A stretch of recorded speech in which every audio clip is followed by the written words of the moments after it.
All right, amazing day, ladies and gentlemen. Welcome to SG Online English Toastmasters Club, where we are here to learn and grow through public speaking and leadership. Today, we are going to have a really exciting segment ahead because it is full of activities and full of learning.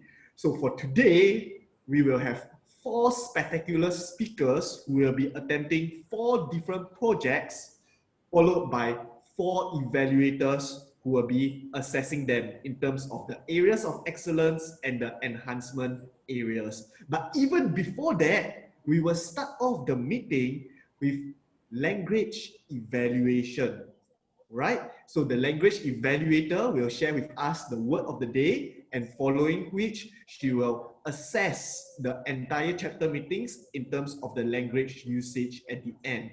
Of course, not forgetting about our very exciting table topics segment where we will practice impromptu speaking. I'm pretty sure arrows will fly, so you get your shield up, but trust me, it's going to be a very, very fun experience.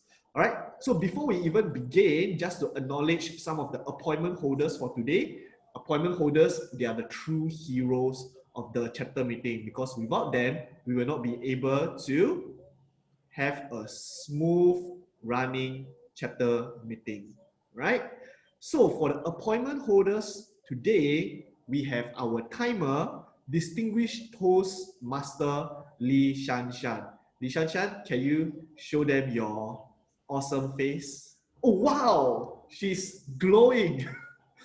She's glowing with awesomeness. So that will be our timer for today. And we will have our language evaluator or our grammarian, Angela Lansbury. She's not here yet, so perhaps she's preparing for something special for all of us. And we have our table topic master, Distinguished Toastmaster Doreen Neal, who will be facilitating the table topics segment. Right? So today is going to be very fun. It's going to be very exciting. But before that, let's break some ice by having a round of introduction. So introduce yourself and share with us your perspective of the theme for today, integrity. So to start the ball rolling, maybe we can have Alicia to introduce herself as well as her perception and her views on integrity. Yes, good evening to Club President, to Toastmaster the Day, and to all the members and guests. I'm Alicia Chia, the VPE and Treasurer of this club, and today my role is Project Evaluator. And what's my perception of integrity? Was that the question? Oh, well, I feel that integrity should be a mainstay of leaders. For every leader, everyone who aspires to be a leader, you need to have integrity. Integrity means transparency, where what you say, you do it. So with transparency, it's very important, especially in this COVID-stricken world. So people will build, if you have more integrity, people will have trust in you, and your followers will have faith to follow you throughout the journey. So back to you, Toastmaster of the Day.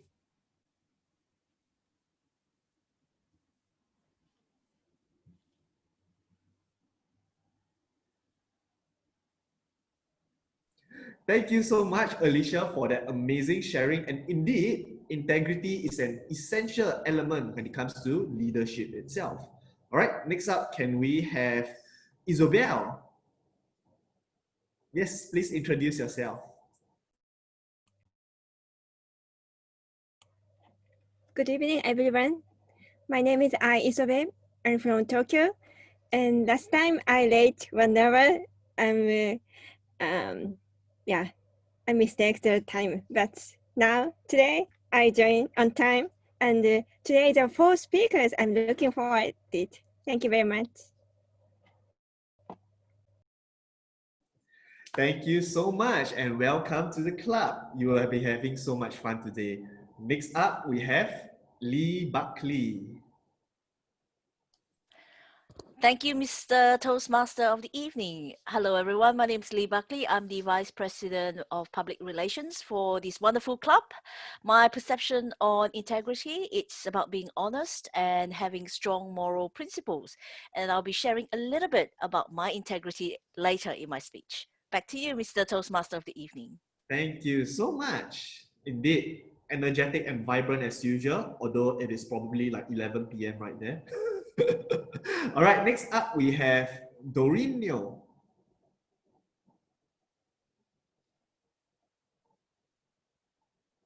Sorry. Good evening, everybody. I'm Doreen here. To me, integrity is everything.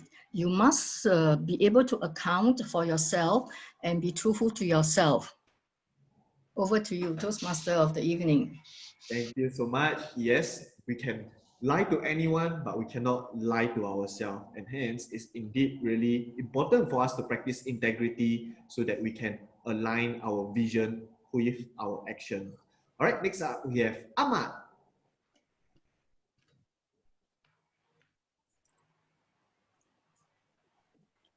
Thank you, Toastmaster Thomas. My name is Ahmad Nur Hasim. I will be evaluator tonight.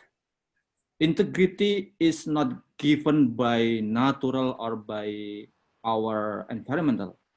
We have to build integrity day by day, step by step to reach the high integrity. It is depend on when you are. If you are in university, integrity is very essential to encourage your student. Integrity is very important in your academic life. If you are professional like me, as journalist, integrity is very important because our work is read by reader, by audience. It is correct or not, this information.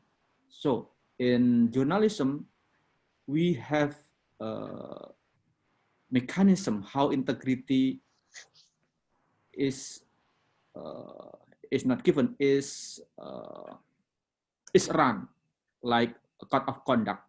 Back to you, Toastmaster. Thank you so much, Ahmad, for that very heartfelt sharing about how important integrity truly is, because it is certainly a definition of being a human in one way or another. All right, so next up we have Gerald Ong. Happy Pineapple Day, everybody. Carol, so sorry to keep you waiting. Yes. I just so finish up my chores. okay, How so have you been? okay, so Can you hear me? okay, so that is about having integrity and keeping sure to the authenticity. Wait, you're muted. Okay, so see you in a while. Okay. Looks like somebody is having a date while enjoying the benefits of Toastmasters. That is truly a enthusiastic learner, right? Because at the end of the day, Toastmasters matters, man.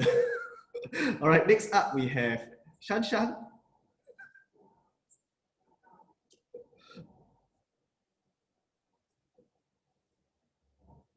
All right, maybe. Okay. Hi. What integrity means, as all has mentioned, to be true to yourself. And pardon me if I'm not really into, because I'm still trying to get all my stuff ready for the timing. So, getting ready and see you later. No worries, it's fine. Take your time. Yeah. And finally, we have our president, Willie Low.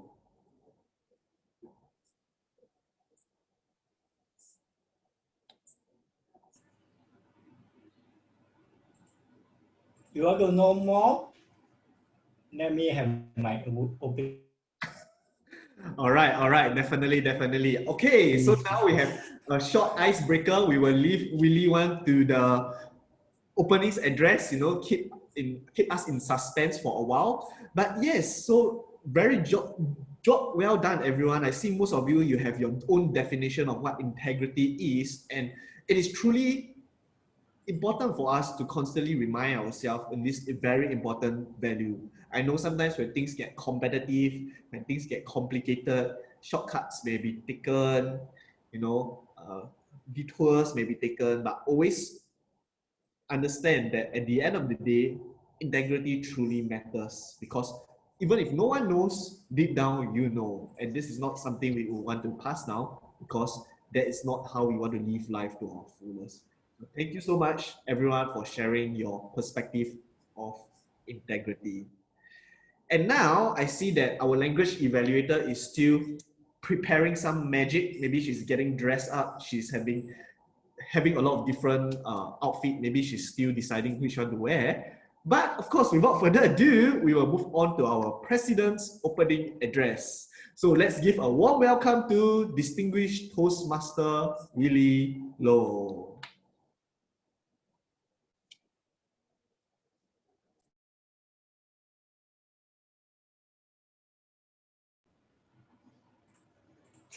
Fellow Toastmaster, I guess. What is equality? Equality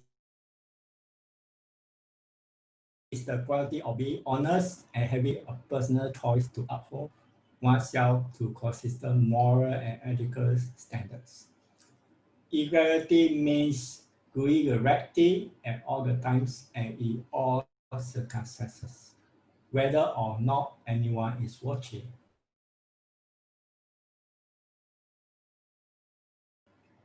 Equality together with also one of the principles of Toastmasters International. Really, a repetition of equality takes years, but it only takes a second to lose. We live in a world where equality is not important as it is used to be. We live in a world where we neither overpromise and under-deliver. We live in a world where anything goes as long as the end justifies the means. People lie on the job applications. Employers call in sick to watch a rugby or cricket game. Companies oversell their business to get more clients. Members lie to complete a Toastmaster project. The list can go on, and in each case, a person committing the act of dishonest believes that they have a valid reason why the end result justifies their lack of integrity. I can think of many people who gain power easier if they are willing to cut corners and act via integrity. Dishonesty may provide instant gratification, but it never lasts. Development integrity requires internal honesty. You cannot be honest with others unless you are honest with yourself. Integrity requires self-awareness. The world-famous financial owner Warren Buffett said it's best. If looking for people to hire, look for three qualities: integrity, intelligence, and energy.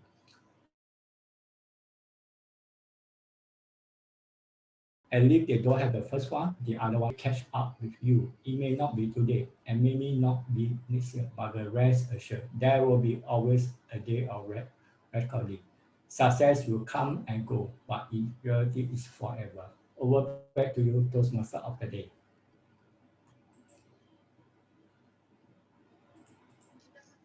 All right, thank you so much, Willie, for that very well-structured and systematic sharing on how we should truly practice integrity, not only in Toastmasters, but in our professional and personal life. Thank you for that enlightening sharing. All right, so next up, we'll move on to the heart-pumping, sweat-pouring, eye-opening segment of table topics. But I am quite privileged and lucky that today's table topic master clearly is someone who is very gentle and merciful. So hopefully the topics will be manageable. All right. So she was in the workforce for 47 years. She retired in December 2018 to focus on grandparenting. Today, she has found joy and gratification in her life. Let's give a warm welcome to our table topic master, distinguished Toastmaster, Doreen Neo. Thank you very much, Toastmaster of the Day, Thomas Chang. I'm Doreen Neo, the table topic master for tonight. Table topic helps us to develop our ability to organize, analyze, and process our thoughts quickly and then express it. There is no right or wrong. It is one's personal opinion on the spoken topic. Table topic is also known as impromptu speaking or speaking off the cuff. I challenge all of you to participate in this table topic segment. As Toastmaster, we are always reminded to seize every opportunity to speak, especially those who have no roles tonight. Guests are welcome to participate. Table topic length of speaking is 1 to 2 minutes. The timing sequence is as follows. Distinguished Toastmaster timer, could you please at 1 minute flash the green screen, at 1.5 minutes the yellow screen, and 2 minutes the red screen. The speaker has 30 seconds to round up her or his speech. Thank you, Toastmaster Thank you, timer, distinguished Toastmaster Shan. We join Toastmaster to better our communications and leadership skill. So tonight, as what the Toastmaster of the evening has mentioned, the theme is integrity. Leaders with integrity walk the talk. They are consistent, honest, and trustworthy. Most important thing is their deeds must match with their words. I challenge all of you to participate in this table topic segment.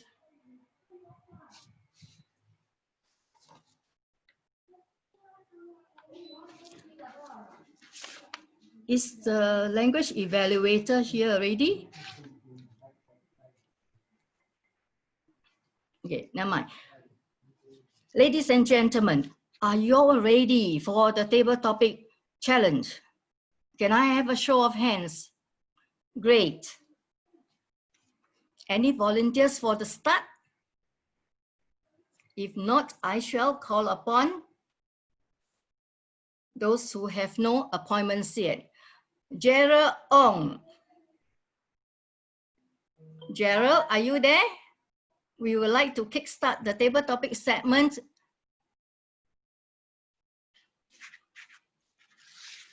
Hi, Gerald, are you around?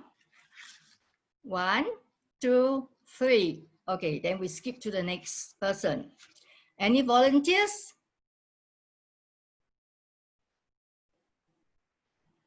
How about Edward Young? Edward, would you like the challenge? Okay. Let me share my screen now.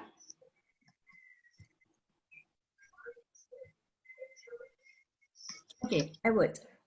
There are altogether 20 questions. Which question would you like to select?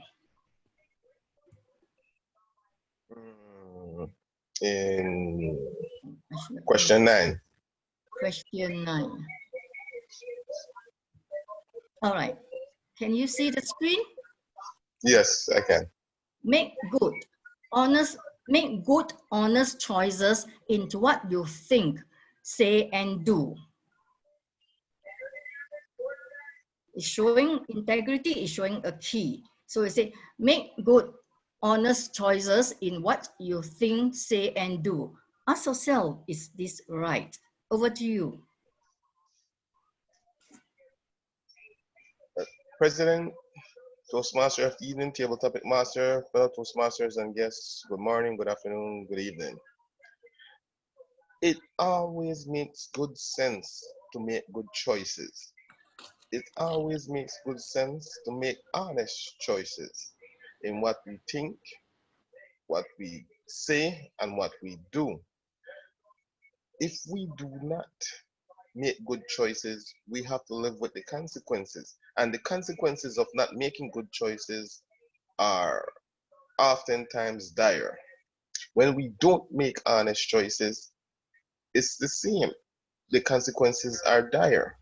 When we think about what we say, we can be honest or we can be dishonest. When we are being honest, yes, at times individuals' feelings may be hurt, but we did the right thing. When we are being dishonest, most oftentimes it's for selfish reasons. And when we are selfish, it always comes back at us in a negative way. In other words, karma. If we make good choices and we are honest, we have good karma. If we make bad choices and we are dishonest, we have bad karma. So ask yourself, would you like good karma or bad karma? Would you like to be known as an honest person or a dishonest person? This is the consequences of us making good choices and being honest in what we say and do.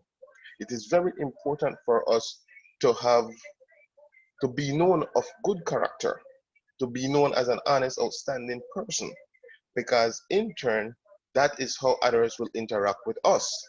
If we are known as a dishonest person, no one will trust us, no one will want to be associated with us. That is the consequence of us being dishonest. So, my friends, I urge you, I plead with you, make good choices, make good decisions in what you think, say, and do. Table topic master. Thank you very much, Edward. Yes, I concur with you. We have to make the right and good, honest choices. Can I have the next volunteer?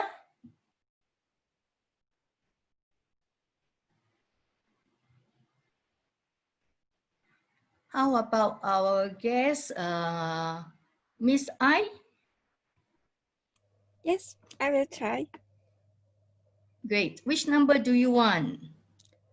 6. Number 6.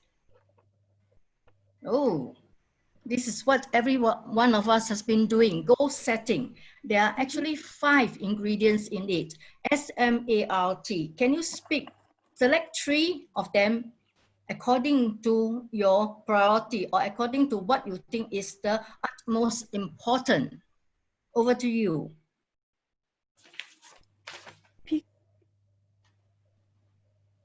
My goal setting? Yes, they are altogether 5 items. They're specific, Yeah. measurable, can you see, attainable, Specific. relevant, and time-bound. Just pick on 3 of them which you think is the utmost important, although 5 are equally important. Okay, it's difficult to use it, but time bound, yeah. Yes, okay. Every end of the year, I go setting New Year's resolution. Every year I writing the New resolution, goal setting every end of the year, and I have more than 12 papers. So I go setting more than 20 years ago, and the most important is time management. So when you reach your goal, and yeah, and actually I have many goals in my card, but it's difficult to continue actually. For example, do exercise or study English or something like that. So it's important is integrity for myself. Sometimes people get up, become lazy or something like that. But integrity for myself is important to goal setting and dream come true, I think. So yeah, today's word, integrity. I sometimes forget integrity, but I realized goal setting is important to integrity for myself. Thank you very much. Thank you very much. Yes, you have mentioned about time bound. Yes, when you set a goal, there must be a time frame to it. Otherwise, you will never be able to achieve that goal that you have set. Can we have another one? Let me see how many. Oh, we don't have many people here. Now any volunteers? How about, okay, Alicia. Which number do you want? Sorry? Number 4, please. Number 4.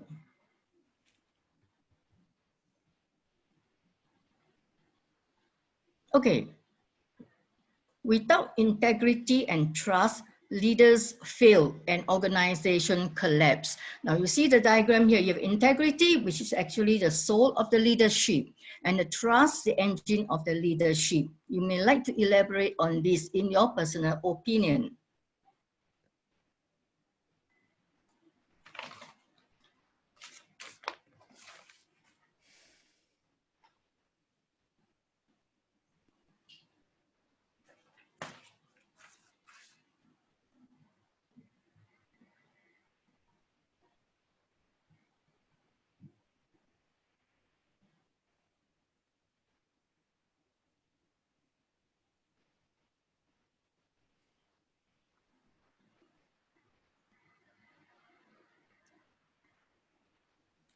A very good evening to club president, to guests and members.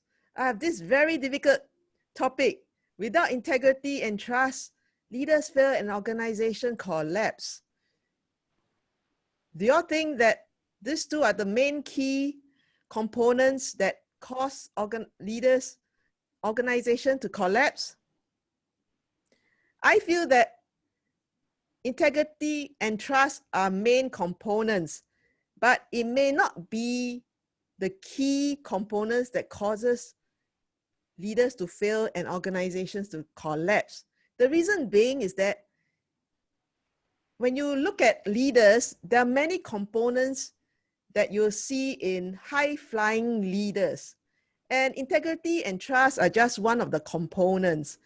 The other components may be things like competitiveness. Leaders like to compete. Another component, hardworking. They work very, very hard. As you can see, our president doesn't sleep. So this is another component that's very important. Should he sleep, maybe our organization will collapse. So continue to have sleepless night. Well, that's a joke. There are also other components such as the ability to be innovative, the ability to be democratic. So I feel there are many components, but what makes the engine of leadership, it really depends on the society, where the leaders come from. At the end of the day, it's a combination of the components that will determine whether the organization collapses or not. So back to you, Table Topic Master. Thank you very much, Alicia. Yes, it's great that you beg to differ from this statement. Can I have the next one, please? Any volunteers? I'll have a go, Madam Table Topics Master. Okay, which number do you want? Numero uno, please. Sorry? Number 1, please. Oh, number 1. Okay, let's look at this. You see the 3 circles where you have words, action, and belief. And then you have the integrity on this. Would you like to elaborate on this? What is your opinion of this diagram? Thank you, Madam Table Topics Master. Good evening, Mr. Club President, fellow Toastmasters, and guests. Integrity, according to the dictionary, it means showing honesty and a strong set of moral values. If you look at leaders or even ourselves, okay, a lot of times we say things, but do we follow up with actions? And do we use our beliefs and conviction to carry out the actions that would support what we say? Okay? And therefore, if you look at all of this, integrity is a combination of not only what you say, but how you action and also your beliefs and moral values. According to Mahatma Gandhi, be the change that you wish to see in the world. If you wish to be the change, then don't just say the words, take action. Okay? And take action with your strong values, strong moral to support what you want to do. I will share an example with you. I wanted one of my mentees to be a successful professional speaker. That was what he aspired to be. In order to do that, I had to lead with example. I led by example by attempting things that I have never attempted before. For example, going on stage in front of 200 people with 400 eyes looking at me. My hands were shaking, my eyes were sweating, my head was sweating. But I said to myself, I have to show integrity, I have to lead by example, and I have to believe in what I will do. Ladies and gentlemen, integrity. Don't just say the word, support it, take action, and you will be the change that you wish to see in the world.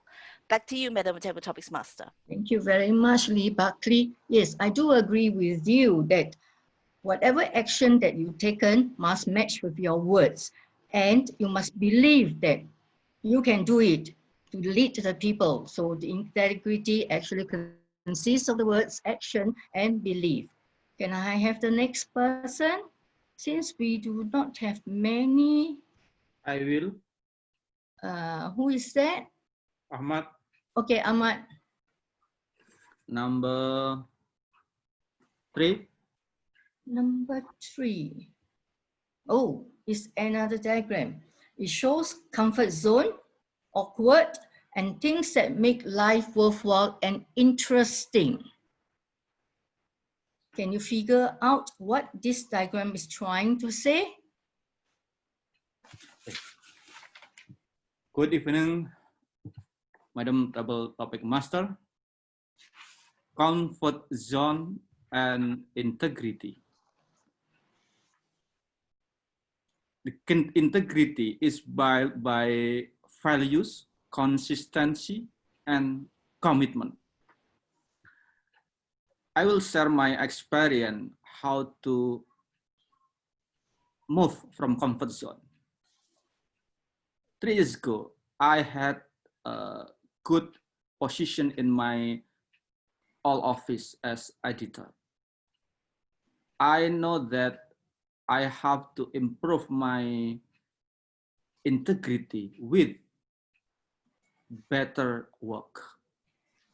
I have to move from the comfort zone to new challenge, but I have to consist my integrity with the value that I believe. For example, I never receive a bribery from my source for writing because I believe that bribery is banned in my profession. So I go to new company that I live that the company will give me an opportunity to improve my integrity in professional life and professional community. Thank you. Back to you. Thank you very much, Ahmad. Yes, we should not stay in our comfort zone for too long. Once we move into another area, there is this small segment of awkwardness that we may have to challenge and overcome it. I noticed that there is a guest here, Mr. Elsinan Kram. How do I pronounce your name? Are you available?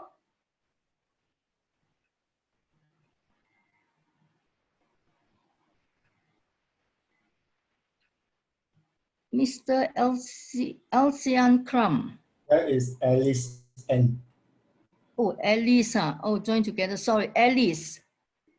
My apology. Alice? Alice N, is it?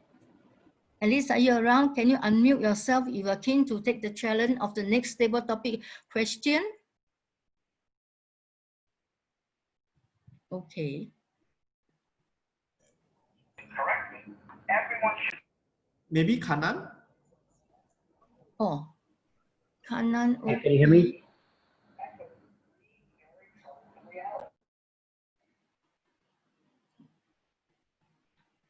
Next one is Kanan, is it? Hello? Yeah, I can be there if you can hear me. Yes, I can hear you. Thank you. Which number, please?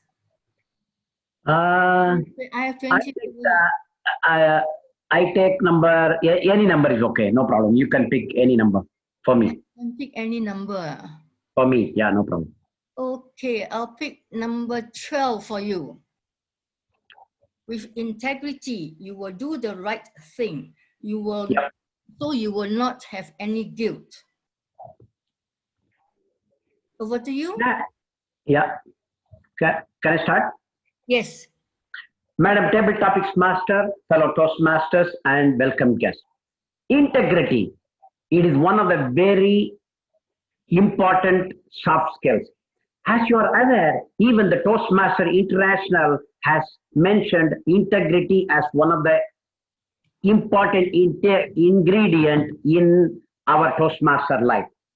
When we are acting anything with integrity, we don't have to feel that whether we are doing it right or wrong. Sometimes, yes, I can share a personal story which says that, okay, you have done this, you have acted with integrity, there could be some problem, that is okay. I'm going to share this experience. When I was a division director for my division, I always make the rule.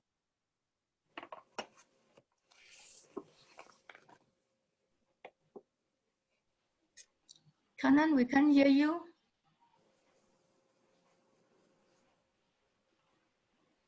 Hello? Kanan, you drop off. We can't hear you. He's disconnected. Oh. It's a cliffhanger. It's all part of the plan. He will come back for part 2 later. So shall we wait for him to come back, or I? Or I can be the advertisement. Oh, you okay? Go ahead. To airtime, is it? Now, what topic is there? Sorry, you mean you are talking on this topic, or you want to select a new topic? Oh, Kanan is back. Kanan is back. Yeah, that's okay, the advertisement. Okay, back to you, Kanan. Next one is from. Sure. Kanan, are you there?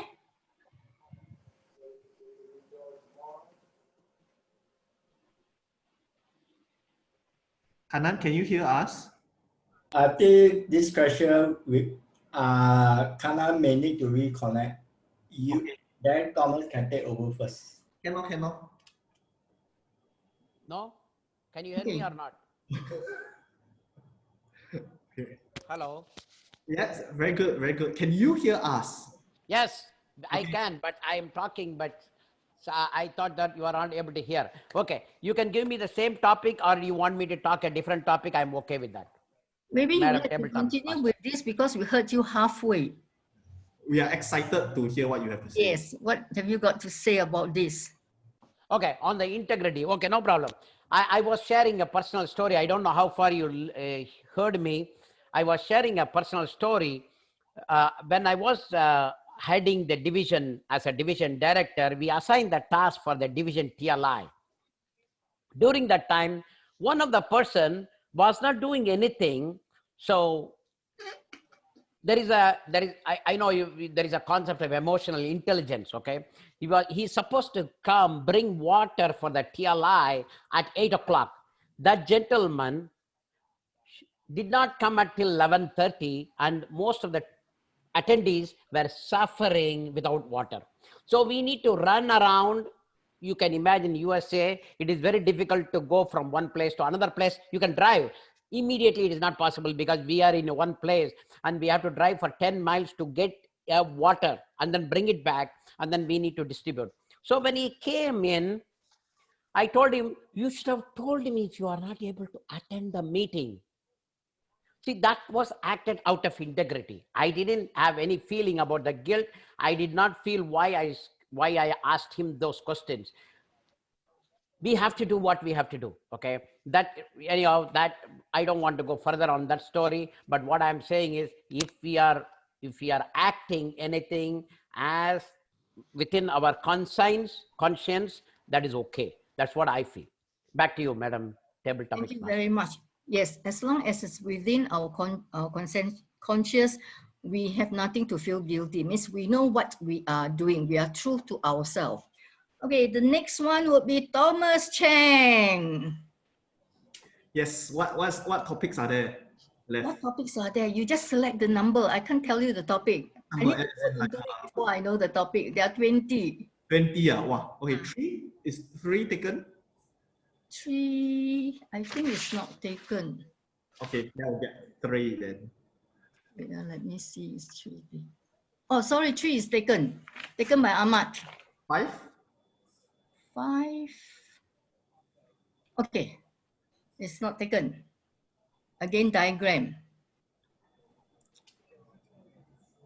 You have ability, the 3 factors affect the level of someone's perceived trustworthiness. If you cannot see clearly, the green one is the ability, then loyalty that is below, and integrity. So when these 3 circles come together, you have built up a trust. Would you like to comment on this in your personal opinion? All right, amazing day, ladies and gentlemen. What is trust? Truly, is it the ability to put our life, give everything to someone? Is it the ability to form a very strong relationship? Or is it the ability to not be there, yet still know that the person will be there for you? What is trust truly? And we see that there are 3 elements being brought out: ability, integrity, and loyalty. Well, in my personal opinion, trust have so many other factors. It can be happiness, it can be sadness, it can be excitement, it can be motivation, it can be passion, emotions related. It will all lead to trust. And that's the reason why there's this saying that facts tell, stories sell, but emotions make people buy. So as long as the people are able to connect that specific emotions to trust itself, then it is boundless. Because I can feel more trust when I feel happy. That's some people's perception. At the end of the day, it will differ from people to people. So how we can truly build that form of trust is to know that opposite party. What will make that person trust you? If that person will trust you, if I show some passion towards the craft, then that is what I will show. If that person trusts me as a Toastmaster because I'm passionate towards Toastmaster, then it is what I would show to get the trust of that person. So at the end of the day, the concept of trust is not just limited by these 3 factors, but limited by so many different factors. But the key in this game is to know what matters to the other party. What is the concept of trust to the other party? What is that emotions? What is that factor? What is that deliverables that will make that person trust you? When you get to know that person through this way, and then you strategize accordingly to how you want to develop that trust, that is how you can build trust. So ladies and gentlemen, don't be restricted by just these 3 factors. It is so much more to that. So always practice that form of empathy so that you can know the other party, and from there, build that trust. Be it in a professional setting, social setting, or a personal setting. All the best. Back to you. Thank you very much, Thomas Chang. Yes, trust is not limited to only these three elements. Once you build a trust, you must make sure that be able to maintain the trust throughout. Once it's broken, it's very difficult to build it back again. I would like to call upon the next one. I think it's Alice and Alice, would you like to take the challenge of answering one table topic question? Sure. Sure, yes. Okay, good. Would you like to pick a number? 5. 5 is taken already. I beg your pardon? Which number do you want? 5. 5 is just taken. Thomas just spoke on this topic. Okay, so what number do I have? Altogether, I have about 20. So, No. Which one can I choose from? Or which one should I not choose? Okay, I think the top few has already been taken until 12. Maybe from the 13 onwards. Okay, give me number 15. Number 15. Okay. Listen with curiosity, speak with honesty, and act with integrity. Over to you. Listen with curiosity, speak with honesty, act with integrity. Wow. See, I think whenever I go to church and listen to a sermon, I listen to it with curiosity, and I speak honestly about how I feel about whatever it is. And I think in order to live out my life based on what I just heard and what I just said, I think I will act it out with integrity of saying the same thing that I speak about or I do, because I believe honesty is when your words and your actions line up and they don't contradict each other.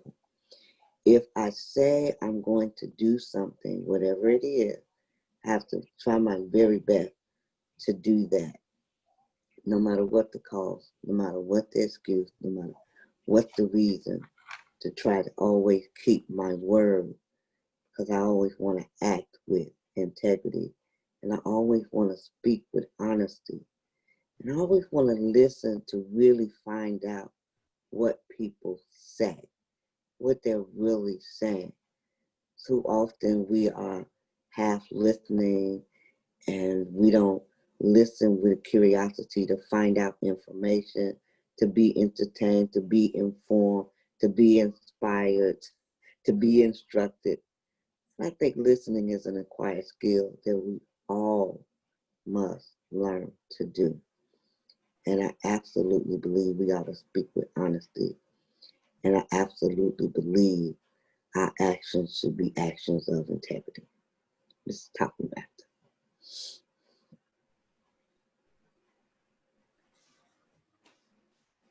Could you hear me?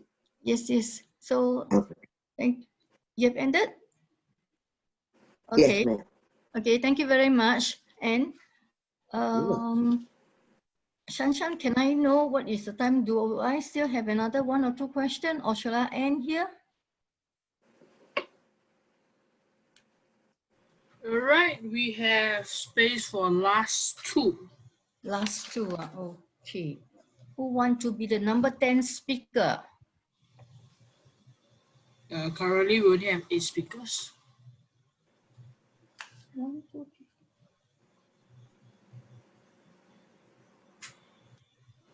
You only have 8. I got 9 on my list. Okay. Who is next? Who would like to volunteer? Any guests around? I saw Asmina. Would you like to?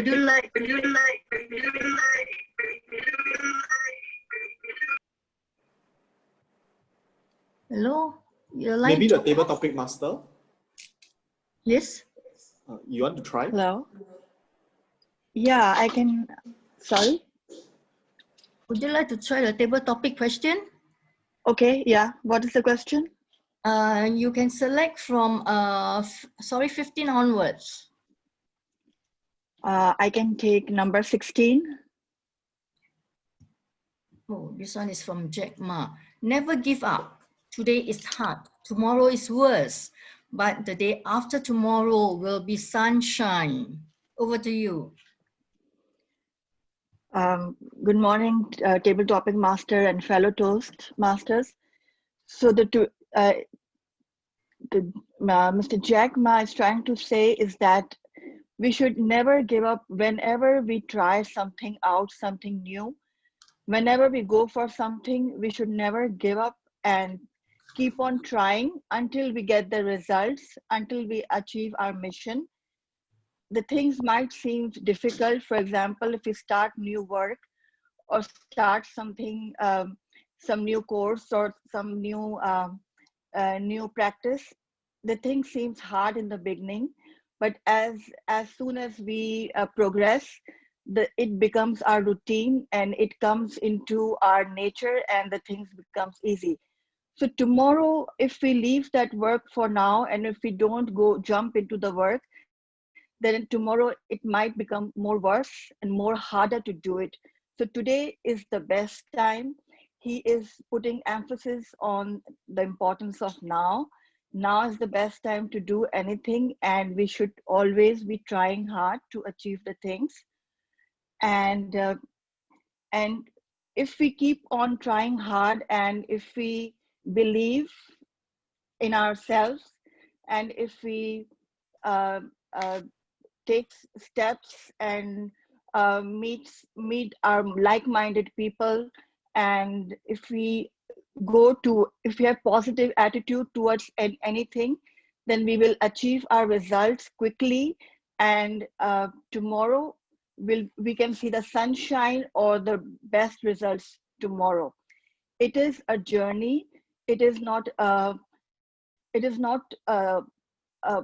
a journey that we are taking. It's not that we are winning or we are losing, but it's a slow and steady journey. We have to take small steps and we have to keep on working because nothing is achieved very quickly. We have to do a hard work to achieve any best results. Thank you. I'll say thank you very much. Can I have the last speaker? If not, Doreen, I am the last speaker. CJ okay. here. Which number do you want to choose? Can I choose number 10? Number 10. Okay. No matter how educated, talented, rich, or cool you believe you are, how you treat people ultimately tells all. Integrity is everything. CJ. Fantastic, fabulous Friday, fellow Toastmaster. Good morning, good afternoon, good evening to all the Toastmasters all over the world. No matter how educated, talented, rich or cool you believe you are, how you treat people ultimately tell us integrity is everything. For us, we should always stay humble, no matter how rich or how cool we are. We can fall from the highest point to the lowest point. Just like when in business, you can be doing very well and suddenly a striking COVID came and the aviation industry fell down from the high to the low. And this resulted in many retrenchments in Singapore Airlines. And I can also share an example with you, how a personal story of a friend of mine. He's an ex-convict that goes to jail. But right now, he is a very motivated, inspiring speaker that is able to inspire many people around the world. And he's always teaching people of the values, teaching people character, teaching people integrity, how to be a good public speaker. Ladies and gentlemen, it's always important to stay humble in your life. No matter how educated, how talented, or how rich you are, you should treat other people with respect. For example, in Toastmaster, integrity is one of the value, RICE. So fellow Toastmaster, serve each other with integrity. Back to you, table topic master. Thank you very much, CJ. I'm glad that someone at least have mentioned that integrity is one of the ingredient in the core value of Toastmaster. Now we have come to the end of the table topic segment. All the speakers have exhibited their impromptu skill. Shall we give each one of us or all of us a round of applause?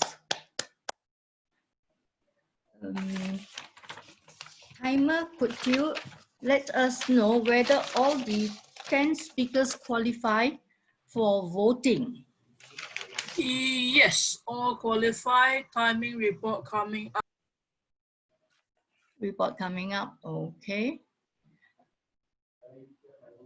Ladies and gentlemen, please cast your vote for the best speaker for the table topic. Not your favorite, but rather the one has spoken well on all aspects pertaining to integrity.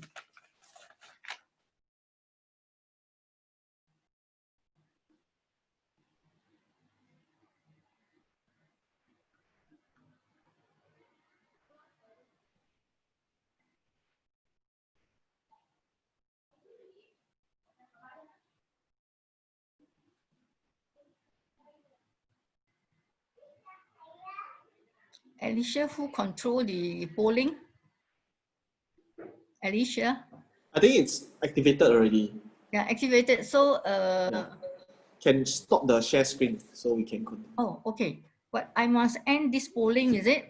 Sorry, this is my first time in this. Okay, I end. Oh, no need to touch it, I think. I think Willie will settle it. Okay. Oh, okay, so I end the sharing. Just give me a second. I'll pass over the control now to the Toastmaster of the evening. Where is my share screen? All right, thank you so much, distinguished Toastmaster Doreen Neo, for that very lively and engaging table topics segment. And I love how she embellished the entire presentation using those beautiful slides, which really add so much color and flavor to the session itself. And table topics segment is indeed an essential part of Toastmasters because it trains our impromptu speaking. We will be trained on how we can think quickly and speak coherently on the spot, which have really numerous real-life applications. For example, if someone were to just ask you a question on a professional setting, if you want to sound that you know your stuff, then you have to have good table topic skills so that you can answer accordingly in an effective manner. So thank you for facilitating that session, a huge value add to all of us. All right, and now we'll move on to the prepared speeches segment, where speakers have worked really, really hard to come up with beautiful speeches. Oh, is it like did I have a penalty? Oh, okay. Sorry. I thought it's like I accidentally kicked someone leg then. Yellow card. All right, because I forget that it's actually break time. Yeah, break time. Yeah, T for time. Okay, so now we will go on for a 10-minute for the timing reminder, reliable and capable as usual. All right, now we shall begin with our prepared speeches segment, where speakers have been working very diligently to craft and design their masterpiece to present to us tonight. And so for tonight, we will have 2 speakers, right? Yeah, we will have, three speakers. Wow, the program sheet is updated so quickly. That shows how effective Willie is. All right, so we have 3 speakers for today, and speaker number 1 will be attempting motivational strategies level 5, demonstrating expertise, prepare to speak professionally. May I invite the evaluator, Chang Lin, to please share the purpose statement. Hi, Kanan. The purpose of this project is for the member to practice developing and presenting a longer speech. Back to you, Thomas. Thank you. May I invite the timer to please elucidate us with the timing sequence. All right, so Kanan, your timing will go this. At the 18th minute, you will see a green screen. At the 20th minute, you will see the yellow screen. 22nd minute, you will see the red, and 22nd minute, 30 seconds, you'll see this sign. Thank you. All right, so the title of his speech is Tension. And the speaker is someone who is very passionate in his pursuit to master the art of English as well as public speaking. So we can all tell that he's a really very enthusiastic and energetic learner. Almost every week we will see him delivering speeches that shows he's truly determined and driven to refine his speaking craft. So let's give a very warm welcome to distinguished Toastmaster Kanan Shankar. Thank you, Toastmaster of the Day, for introducing me, Mr. Evaluator, fellow Toastmasters, and welcome guests. Tension. Fellow Toastmasters, everyone goes through the tension.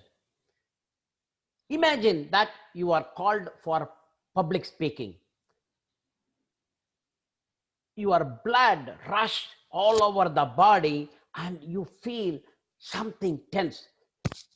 Somebody who is standing nearby can see the lup, dup, lup, dup, lup, dup from your heart, saying that you are really tensed. We do not know what to do, how to overcome that tension. In our day-to-day life, there are many instances that we go through the tension. Imagine a housewife in a family who has got a couple of kids. They go through tension in the morning until they put their kids in the school, until their husband goes back to the work. Then they feel a little bit relaxed. Fellow Toastmasters, I'm going to share some stories, what are the effects of tension, and then I will tell you how to overcome the tension. There were 4 professors. One of the professors has been transferred or has found another job. He was a professor in New York University. Now he is going to Harvard. So the colleagues, 3 of his colleagues also came to the station. Another 20 minutes for the train. So they were chatting. When they were chatting, they started talking about politics. Fellow Toastmasters, if men started talking politics, the time will fly. So within the 4 professors were engrossed in that talking, the train started moving. So everyone wanted to get into the train. The professor who needs to go had some luggage who could not get into the train. Other 3 went into the train. One of the person who was in the platform said, "Don't worry, sir. I know you struggled to get into the train. Don't worry, you have luggage and all. Another train is coming within half an hour. So you can go in the next train. You may be late by half an hour, but another train is there, so you are not that much delayed." The professor said, "I am not worried about me. I know there is a train in 30 minutes. But those 3 people came to see me off, but they are in the train. I am in the platform." Fellow Toastmasters, in a rush to push this professor into the train, the other 3 professors got into the train without thinking that they came here to see him off.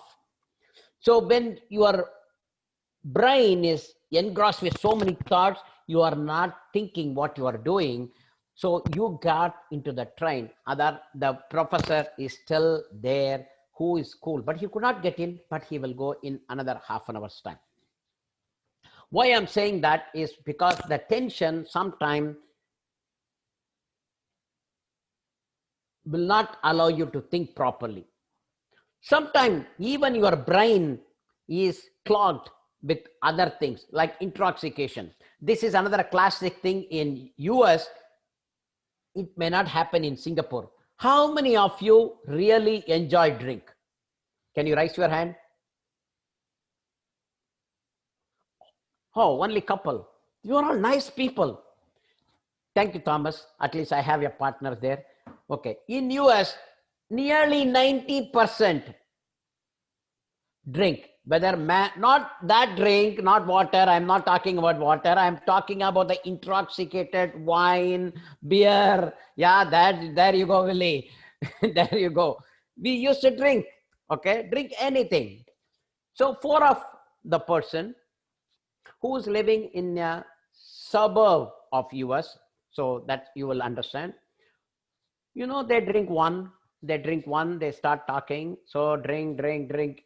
You know, that tequila goes inside. So all the 4 were intoxicated. They thought, okay, I have to go in a crosswalk. So instead of going there, there was a river. We can cross the river, no problem. It's a small river in US. You can cross that side and then go to that bridge so you can avoid the parking fees. So they wanted to get into that small boat. Think that they're all intoxicated. It's around 10 o'clock in the night.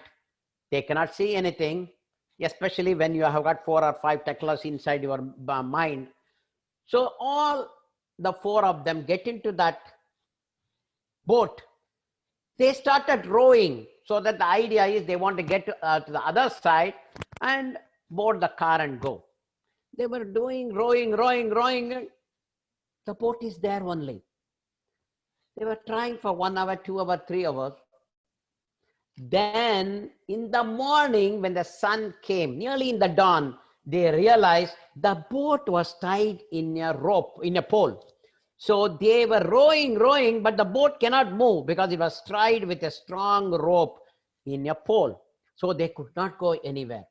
Why? Because of the intoxication in your mind. The thoughts are clogged off and they could not see the pole. So they were in the same place and they could not move out. That is one of the impact of the cloggedness in your thoughts. That is also a result of tension or cloggedness. I'm going to tell another story. I am a master of stories because, you know, once you reach around 50, 55, you should be ready, knowing all the stories, because when you become a grandfather, you need to start telling stories, right? So I am equipped. So I started telling stories, reading stories and telling stories. I have a coach also who is helping me to tell the storytelling. This time I love, this is a favorite topic. You know, Zen Buddhism, they have great stories, great moral. So if you learn, if you read about the Zen Buddhism stories, everything comes with a moral. It is like a Panchatantra in India. Chinese also, they come with the stories. You can read the story and you can read the story and understand the moral easily. This is one of the empire in Asia. That king had 4 ministers, all equal capabilities. Each one is expert, all are equal. So if you want to pick one, you cannot pick because A, B, C, D, all the 4 ministers are extremely efficient. Everyone is equal and no one is better than each other. But he has one chief minister post. He wants to make sure that he recruit the right person for the job. he was thinking, what can I do? Because I don't want to upset anyone, but at the same time, I want to make sure that I recruit the right one. So he thought about that. He called all the four of them. There is only one chief minister post. I am going to give that chief minister position to the person who can pass a test tomorrow. But this is an open book. Fellow Toastmasters, do you know one thing? I hate the open book. You know why? In my school, if the professor says open book, you can go with the book, but the questions will be tough. Most of the time you don't know, because I never have the habit of reading the book. So it is very tough to find out where is the answer. We don't know. So most of the time is wasted in looking out where is the answer. So I don't like that open book, because if it is not an open book, it is easy. The questions will be easy. You can respond it better. But this king said that you have an open book exam. So the four ministers, they were started opening the old palm, old way palm, they write, there was no paper, so they write on the palm leaves, you know that. So they had those things, and they have books. They were referring everything. One guy is a special guy. He is like me. The moment 9 o'clock, he has to go to sleep. So he said he referred something, he went to sleep nicely. All the three were reading, accumulating everything. Next day at 9 a.m., everyone came to the king's court for the examination, for the test. The king said, I have a scientific lock. I have a big cage and I have a scientific lock. The person who opens the lock within the minimum time will be appointed as the chief minister. And then he brought that cage. That cage was so huge, maybe 10 feet height and 5 feet wide, so huge. And the people were pushing those cage. And there was a big lock. It was a scientific lock. You cannot find out, looking very shiny things, and it looked so big. Each minister came, saw the lock, refer the book. Nothing was there to see how to open the lock. It is a question that is not available in the old palm leaves or old books or any books. So they were trying to open. One guy came, just touched the lock. It got opened.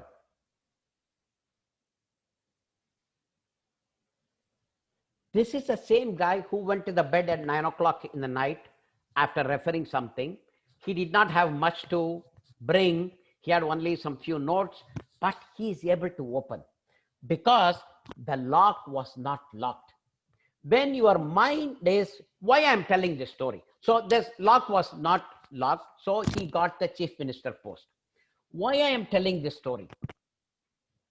When your mind is clogged with thoughts, when your mind is clogged with tension, because you want to win the post, you are winning, you have to win the chief minister post, you are thinking is clogged. Oh, I need to get that chief minister post.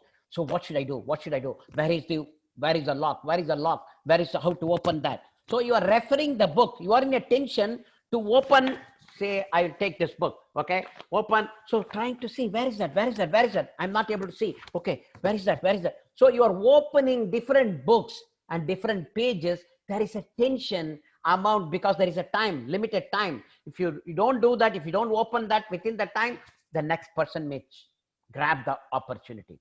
So when your mind is under tensed, when you do not have the focus, you are not able to focus where exactly is there.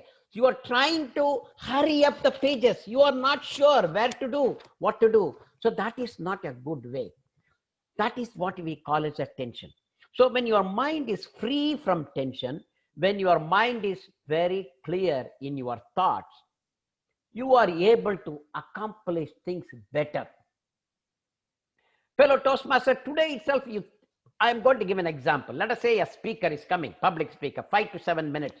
You are prepared, you are coming in a cool way.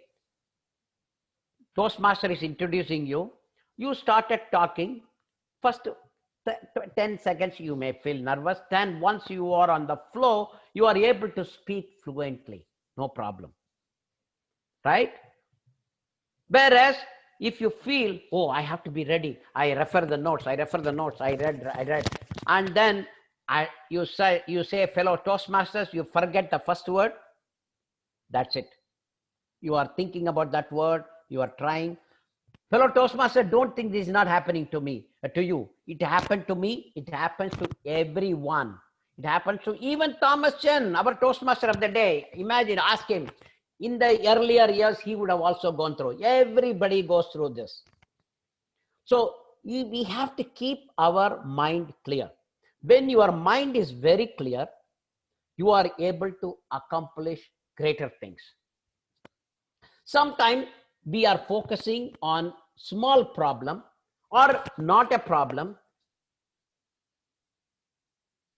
but we don't want to see the solution. We are looking for a solution without even knowing what is the problem. I'm going to tell another story. Sorry, I'm going many stories, but it is all in the flow. I'm going to speak once again Zen Buddhism. I love that. The Zen Buddhism has got great moral stories. There is a Zen guru. Okay, one farmer came. Guruji, help me out. Guruji, help me out. What should I do? I will help you. What do you need? My wife is putting all the sheep, all the other things inside the house because it is raining, and it creates a foul smell in my family. What should I do? Tell me a way so that I cannot tell anything to my wife, but tell me a way so that I can bear the smell of those animals.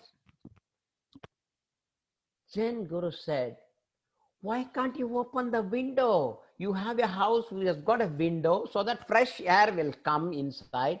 So you don't have to worry about that. When the fresh air is coming, there will not be any odor.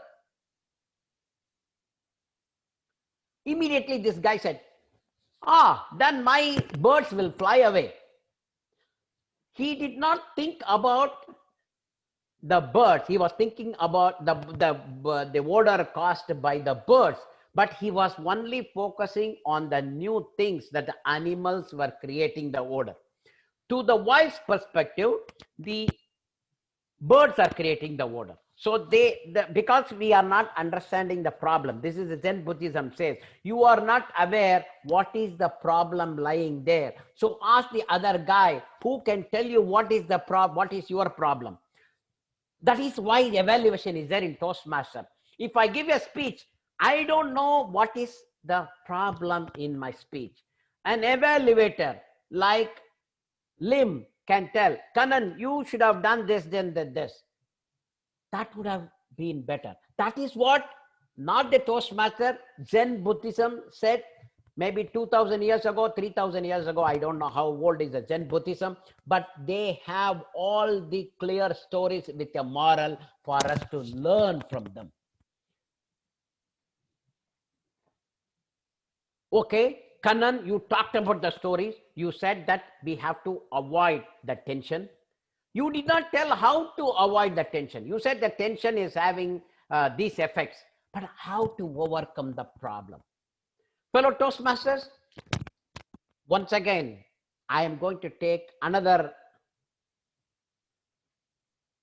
Sufi guru said that how to overcome the tension. Think that you are going inside a house. It was pitch silent. It was a pitch silent. Absolutely clear. You can go and see nothing is there. If you clap the hand, what happens? There is a noise created, right? If you are clapping in that room, there is a noise created. That is the same like tension. If your mind is free, if your mind is free from your thought, it is that you are sitting in a room. Nothing clearly you can sit, you can concentrate, you can focus, no thought, nothing. So it is like a silent room.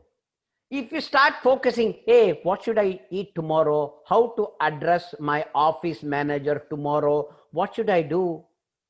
Then the thoughts are coming to your mind. It is like clapping your hand. Noises are coming there. Your attention is started mounting. Earlier I said, in an Asian family, I know it is in Chinese family, I know in most of the Asian countries.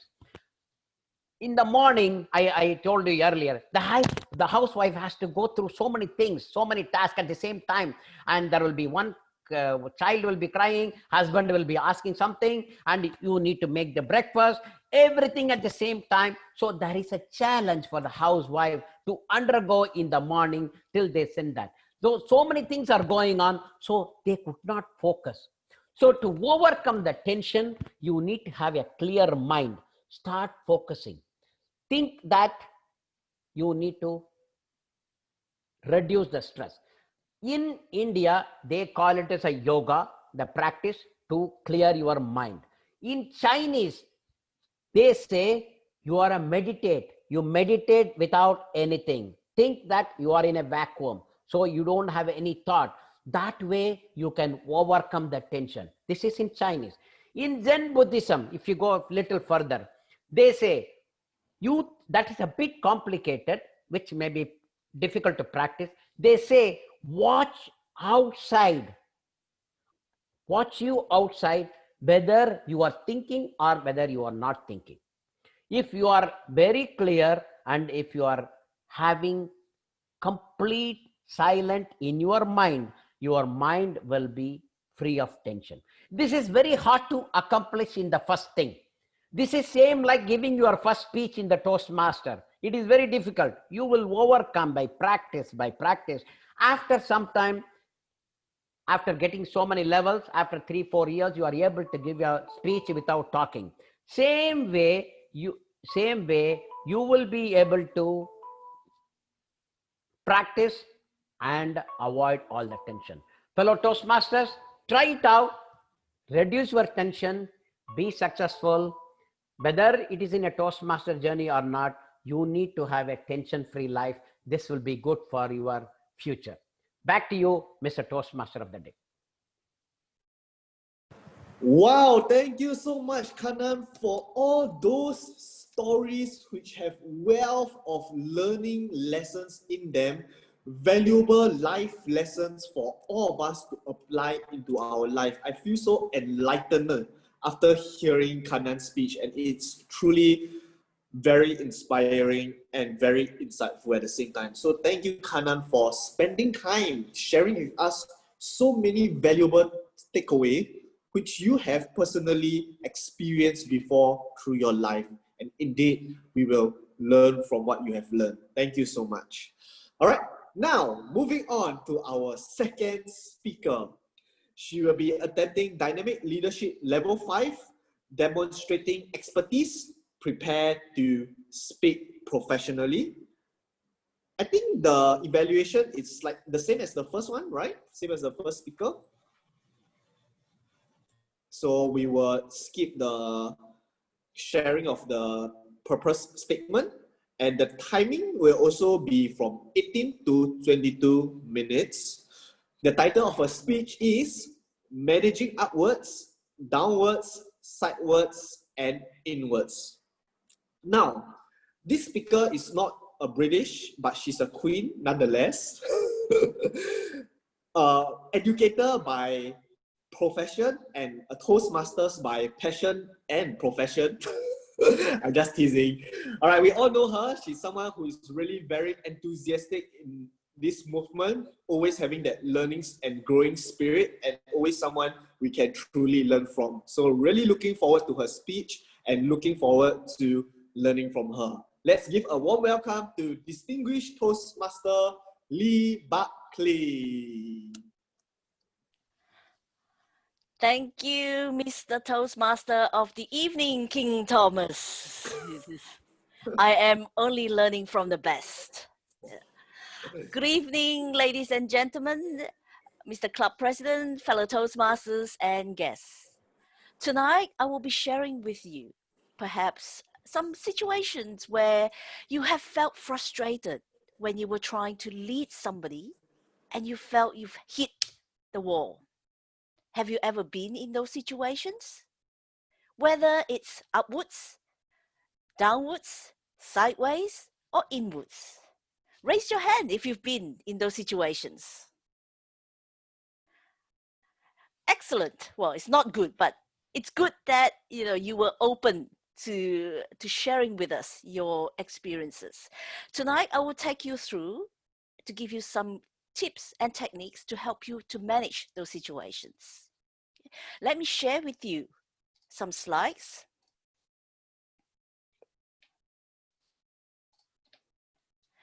First of all, I would like to acknowledge my partner in crime, distinguished Toastmaster Kira Miller. What I'm going to share with you tonight is some aspects of a Develop the Leader in You program that we worked on for our high performance leadership. I will also be sharing with you some techniques shared by Danny Silverman, the CEO of Spotlight by Essential, as well as Marty Caden from the Silicon Valley Product Group. We will talk about your personality and leadership traits, and then, before we move on to the tricks and the techniques. First of all, I would like to give you two scenarios. In scenario one, think of a situation where your manager came to you at 12 o'clock to ask you for a report to be submitted by 5 o'clock that day. Or scenario two, you ordered a chocolate cake. It's not just a normal chocolate cake. It's a beautiful mud cake for your birthday. When you went to pick it up, they gave you a butter cake instead. What would you do in those situations? Toastmaster Doreen Neo, what would you do in those situations? Sorry, you're muted. Yeah. Can I see the screen again? Sure, I will share the screen with you again. Scenario one or scenario two. For scenario one, I'll find that the manager is a little bit unreasonable in giving me such a short time to get the report ready. Somehow, I have no choice but to abide by the requirement given to me. It will make me very stressed and very frustrated, but I would still have to finish the task being arrowed to me. That's right. At the end of the day, we still have to complete the tasks that were given to us. What about the cake? You were looking forward to a beautiful mud cake. Instead, you got a butter cake. How would you react? How would you deal with the bakery? I would be very disappointed, and I think I would march to the cake shop and ask them to give me a reason why is it that they did not take my order correctly. And I would want them to compensate me for the particular cake the following day, because it is my birthday and I want to have what I wanted to eat. Thank you. Thank you, Toastmaster Dorino, for sharing with us. The rest of you, don't think you've escaped question time. I will come back to you throughout the session. What I would like to share with you next is how we react or how we act as leaders are influenced by two different types of traits, your personality traits as well as your leadership traits. A lot of literature that we've come across talked about leadership style, which is the leadership traits. I would like to share with you another aspect, your personality traits. What is personality traits? What makes someone who they are?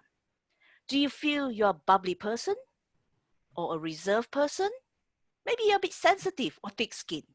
Okay? If you'd like to type in the chat box, what do you think one word that describes your personality type? Shy. Oh my goodness. Toastmaster of the evening, Thomas. I think I have to redefine that word in the dictionary. Yeah. With personality traits, there are many tests around. The more popular ones included Myers-Briggs or the 16 personality types.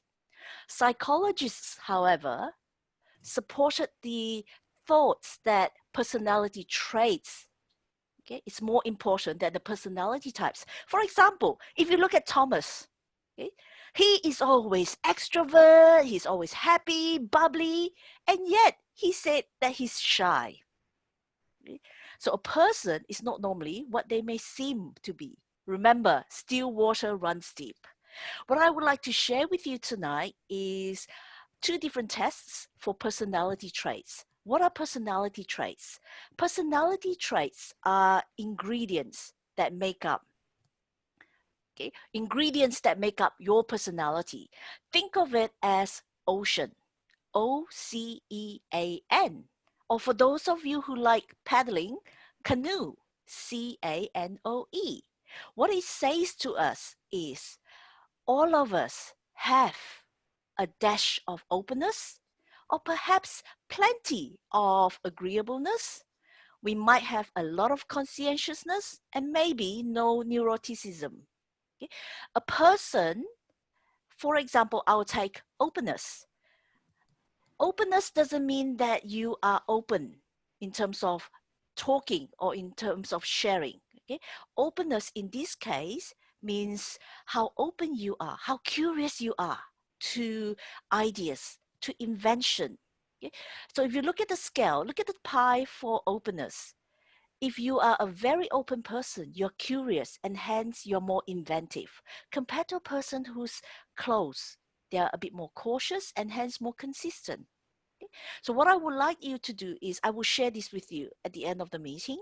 Take this test. Take this test to find out what makes up, what are the key ingredients that make up who you are. The other thing I would like to share with you is according to the VIA Institute on Character, we have 24 character strengths. Okay, and they range from wisdom to courage, humanity, justice.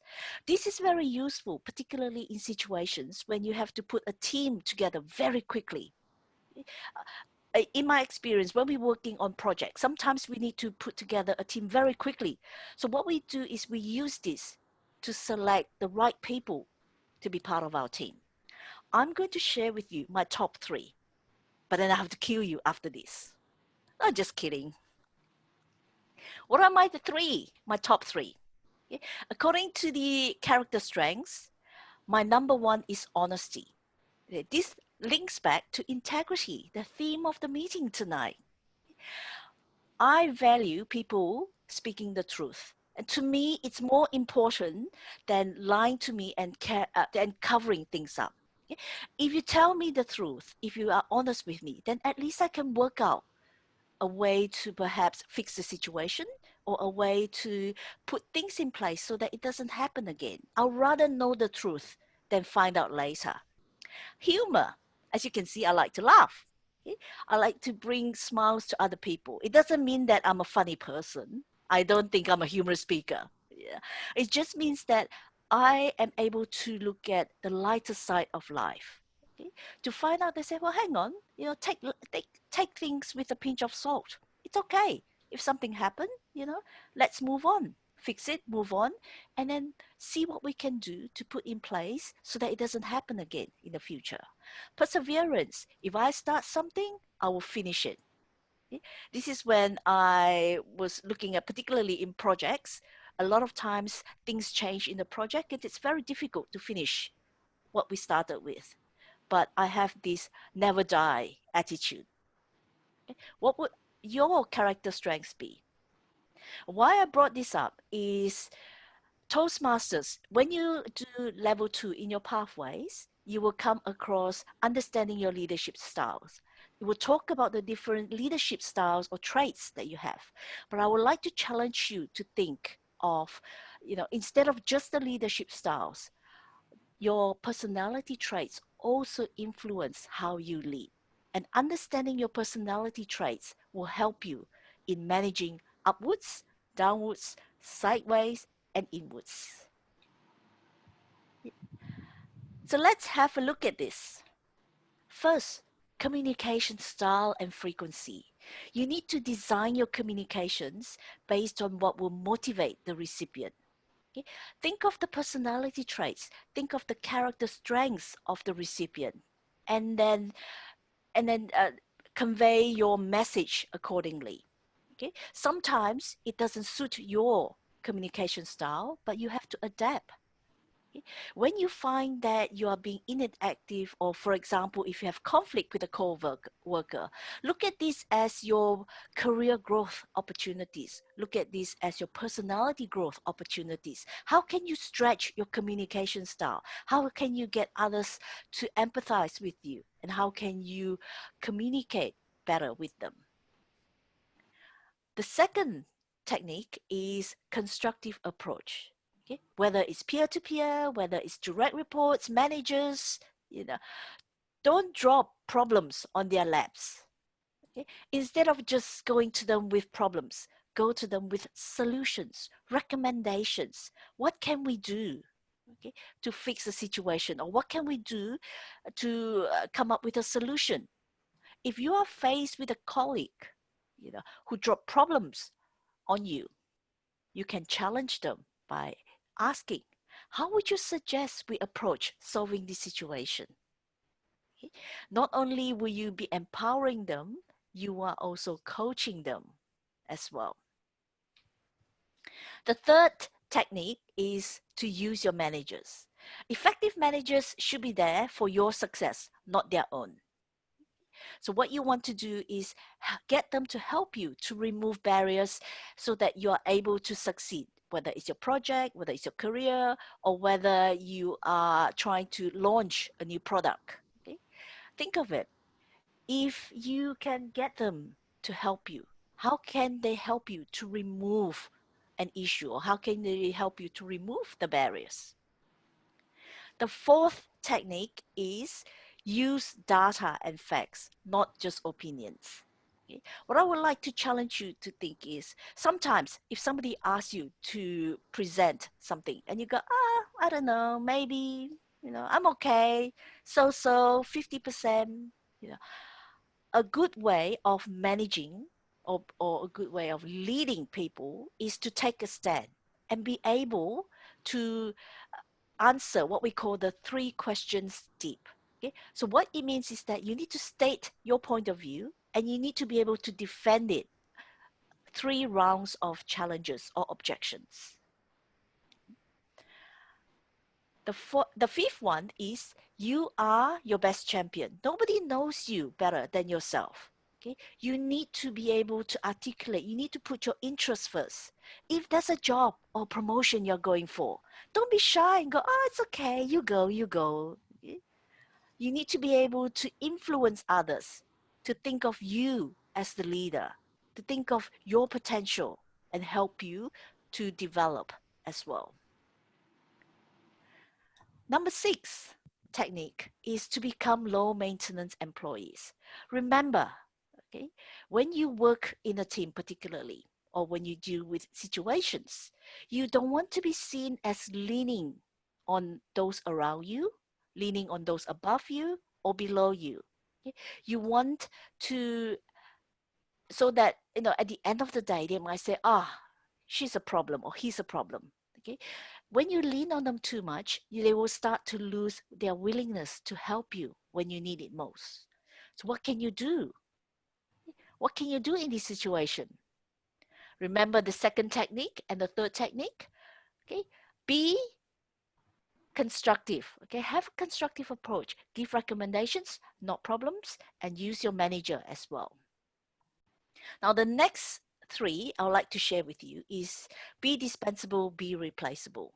A lot of times we say, well, hang on, it's my job. I don't want to lose that job. let me challenge you, but with another thought. Okay? When you are in a position, if you want to be promoted, you need someone to replace you. If you are too indispensable, you will miss opportunities to develop because the organization will depend on you. I'll share an experience with you.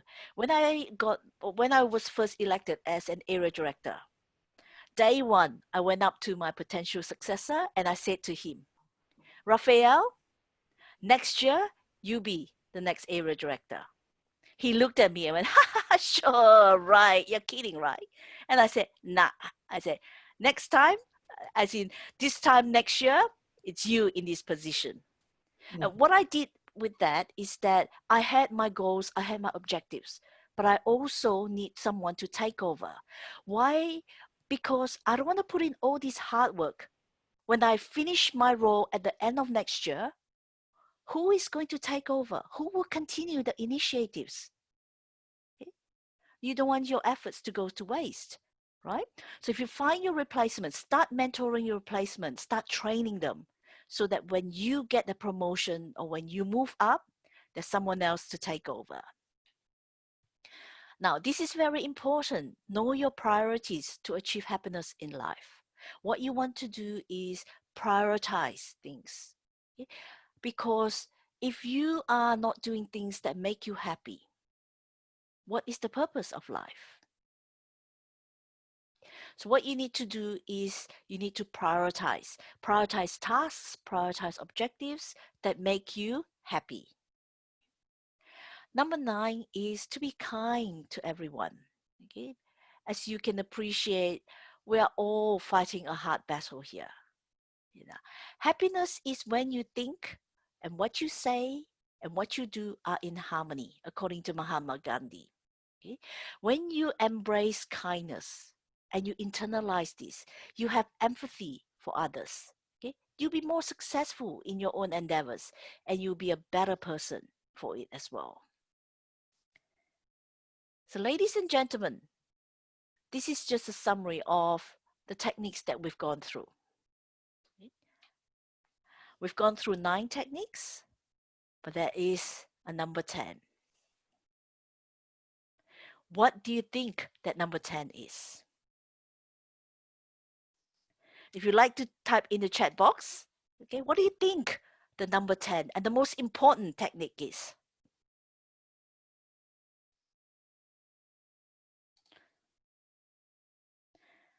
Let me, Edward.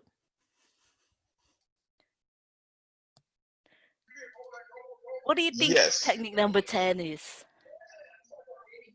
Technique number 10 from, I believe, would be mentoring, coaching. Mentoring and coaching? Yeah, correct, okay. Yes. Thank you for sharing. Let me ask Joan, what do you think technique number 10 is? According to Toastmaster of the evening, join Toastmasters. Very good technique. Yeah. Yes, Joan, what do you think technique number 10 is? Oh, sorry, you're muted, Joan.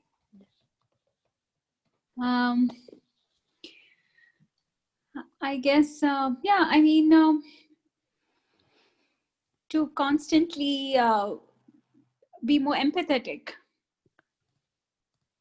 Be empathetic towards your mentees and your employees. And your employees. Excellent. Okay. Would anybody else like to share their views?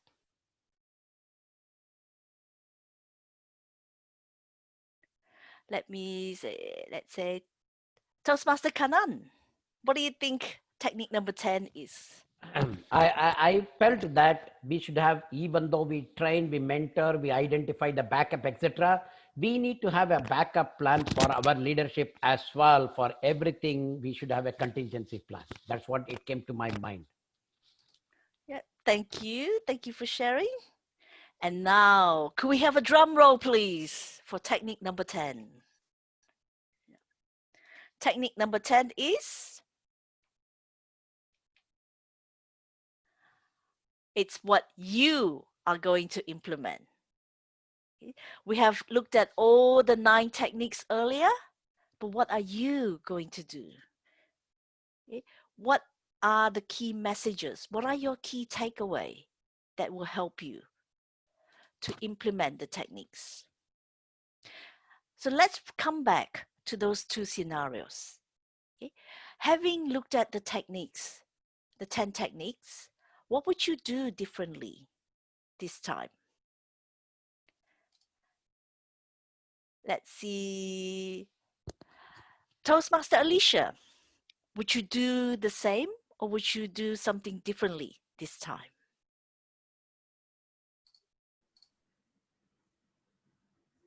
Sorry, I don't understand your question.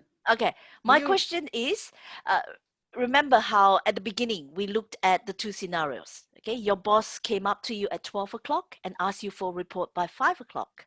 And the second scenario is you wanted this beautiful, gorgeous mud cake, but you got a butter cake instead. Okay? So the first time we looked at it was how you would have tackled it. But now that we've looked at the 10 techniques, would you do something differently or would you still do the same? Of course, I'll do things differently because I have now in my hands more techniques to tackle the situation. But the first place when I had these two questions, I think I will face it positively.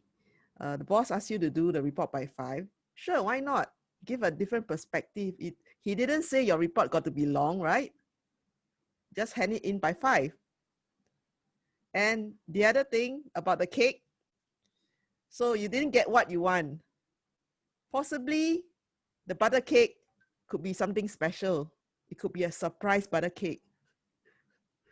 And that gives you more leverage to ask for something extra. Another extra, even better than a mud cake. So things can, even though it turned negative, it could change to the positive depending on how you perceive it and how you react to it. That's right. That's right. Thank you, Toastmaster Alicia, for sharing your thoughts with us. I would like to conclude by, I'll show you the references first, being a good academic. I would like to conclude with this thought. Okay? Leadership is not a position or a title. It is action and example. What would you do differently? Back to you, Mr. Toastmaster of the evening.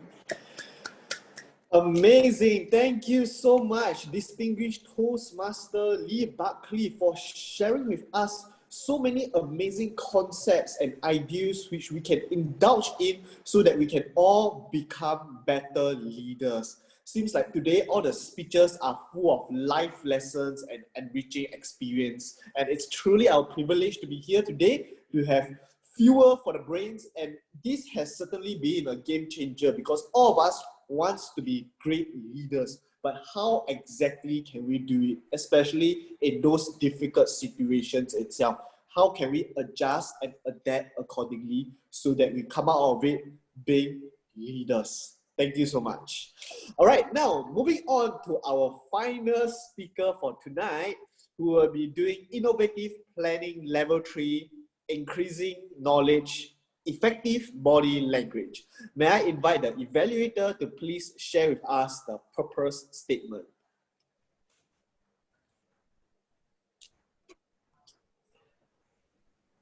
Thank you, Toastmaster of the day, Thomas Chen. And especially to our Toastmaster Jennifer. Today, the purpose statement of this project is for the member to deliver with awareness of intentional and unintentional body language, as well as to learn, practice, and refine how she uses nonverbal communication when delivering a speech. So good luck to you, Toastmaster Jennifer, and back to you, Toastmaster of the day, Thomas Chen. Thank you so much. So this speaker is also known as the hot mama of District 80. She is someone who is full of energy, full of vibrance, so active, so much passion, and regardless of everything she do, she would put in her fullest. So really looking forward, especially since she's an amazing dancer and she's sharing about every move you make wonder if it's referring to dance move or any other move, but we shall see. So let's welcome Jennifer Lee. Thank you, Toastmaster of the evening. Raise your hands if you sometimes have this feeling when you talk to someone, they appear disinterested in what you are saying by their body movements. Raise your hand.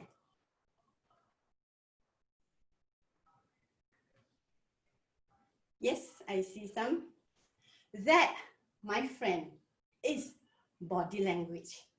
It's all about the moves, be it silent, spying, or spirited, and they speak. A fabulous morning, afternoon, or night to club president, fellow Toastmasters, and guests. How important is our body language to a communicator, especially when you need to make an impression, to clinch a deal, or convey a message? It is important that we are aware of our own body language when presenting, as it either enhances our message or eliminates it. Here are the 3 moves I like to share with you to enhance your presentation: silent, spying, spirited.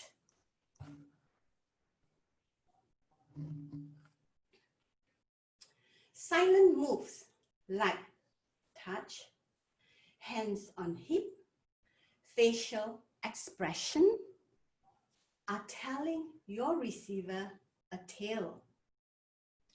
Arms folded while speaking indicates defensiveness, uneasiness, or insecurity, while the listener having this stance means he is disinterested, disagreed, or dissatisfied with what you are saying.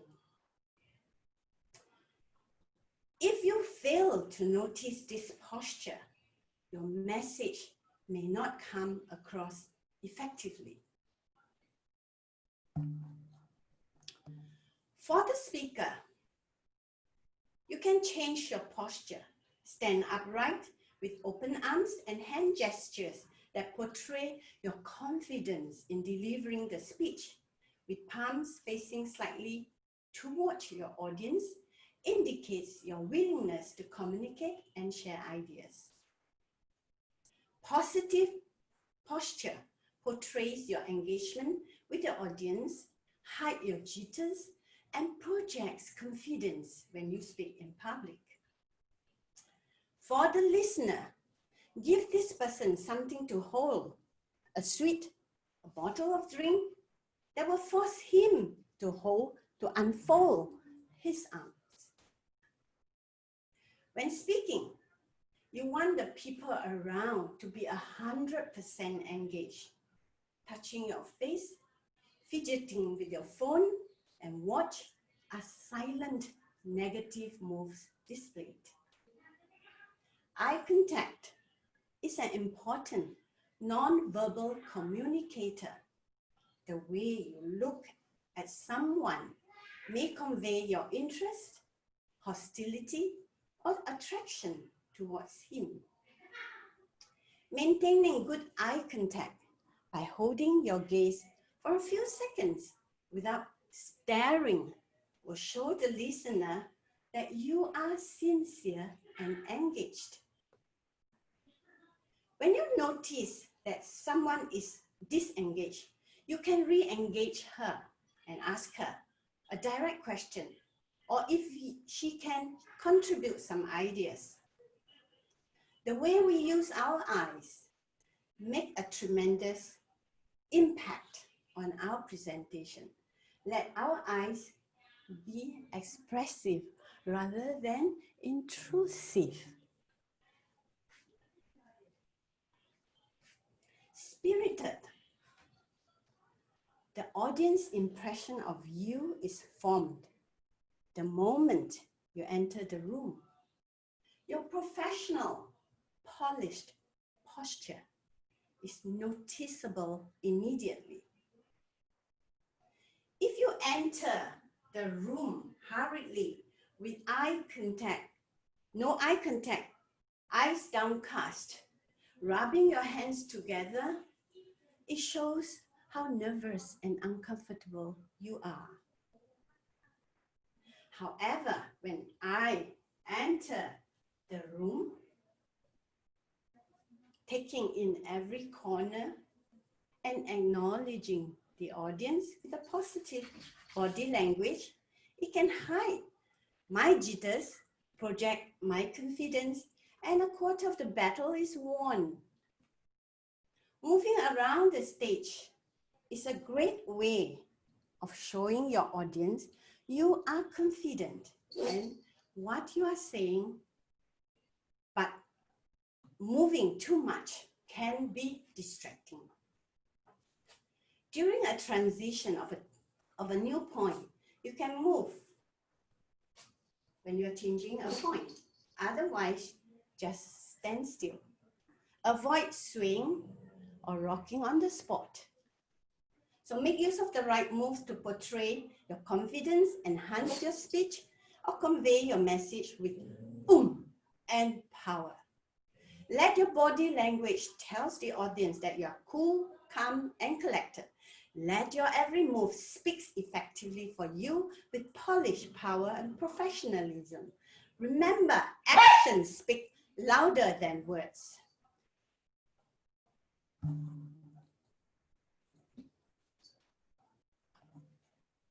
And lastly, I would like to share some of the lyrics from the band Police. Every move you make, every smile you fake, every word you say, every step you take, I'll be watching you. Back to you, Toastmaster of the evening. Thank you. And she will certainly be watching all of us. So thank you so much, Jennifer Lim, for sharing with us all the different gestures which we should take note of so that we can position ourselves in a way that is more comfortable, it makes people more comfortable with us, and we are able to connect with them even deeper. Because as we all know, non-verbal communication really takes up a huge part of communication itself. So it's indeed a very useful and insightful presentation once again. All right, so we have come to the end of the prepared speeches segment, and our ever-efficient timer has already placed in the timing report, but let's make her practice her vocals a bit. So may I invite distinguished Toastmaster Li Shan to share with us a bit, and if anyone is disqualified. No, though Lee Buckley came very close because it was exactly 22 minutes and 30 seconds. Kanan was at 21 minutes and 5 seconds. Jennifer, 7 minutes. And that is all for the report. The thing here is you thought that she went close, but she chose to went close to that timing. There's a difference right there. Anyway, the poll has been launched, so do place in your votes. And yes, all right, if you are done with it, we have come to the end of the prepared speeches segment. But of course, we are not at the end of the meeting yet because we still have the project evaluation. But meanwhile, to have a refreshed mind for the project evaluation segment, we will have a 10 minutes break. Yeah, Alicia is finishing her drink already, so she needs to get a refill. So let's be all back at 11:22. And yes, Buckley's probably going for her 10th cup of tea. So yeah, please be back by 11:22 and see all of you soon. May I check if everyone is back? If you are back, please key into the chat BACK, back, because we don't want any of you to miss any of the excitement out. All right, so apparently no one is back because no one keyed into the chat. All right, hi Jasmine. Hello Doreen. Hi. All right, everyone's getting a bit low on energy, but no worries, our evaluation segment will kick everything back into action. So right now, we'll be moving on to the project evaluation, where evaluators are allocated to assess the speeches earlier in terms of the excellent areas and the enhancement areas so that we can all learn together. But before that, may I invite the timer to share with us the timing sequence. Alright, the timing sequence will be at the 2nd minute, you see this green screen. 2 minutes, 30 seconds, you see this yellow screen. At the 3rd minute, you see this red screen. And at the 3rd minute, 30 seconds, you will see this time's up. Awesome. All right, so the first evaluator will be evaluating Kanan's speech. So the first evaluator is a polyglot. I think we all know who, because we rarely have any polyglots around. He is a member of 4 different Toastmasters club. Really love Toastmasters. But you know what he loves more than Toastmasters? Because he is a speaker of 8 different languages. So he definitely loves language even more. So let's give a warm welcome to CJ Lee. Fantastic, fabulous Friday, Club President, fellow Toastmaster, and distinguished guests, especially to you, Kanan. Congrats on completing your level 5 speech. Kanan, you are a master storyteller. You are able to provide so many of your personal stories, which is very relatable to us. You start your speech by asking the audience a very good question.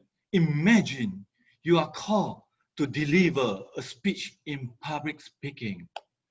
We are very relatable to your speech because it always talks about Toastmasters topic. You are able to engage the audience very well. For example, you ask us, do you drink the alcoholic drink?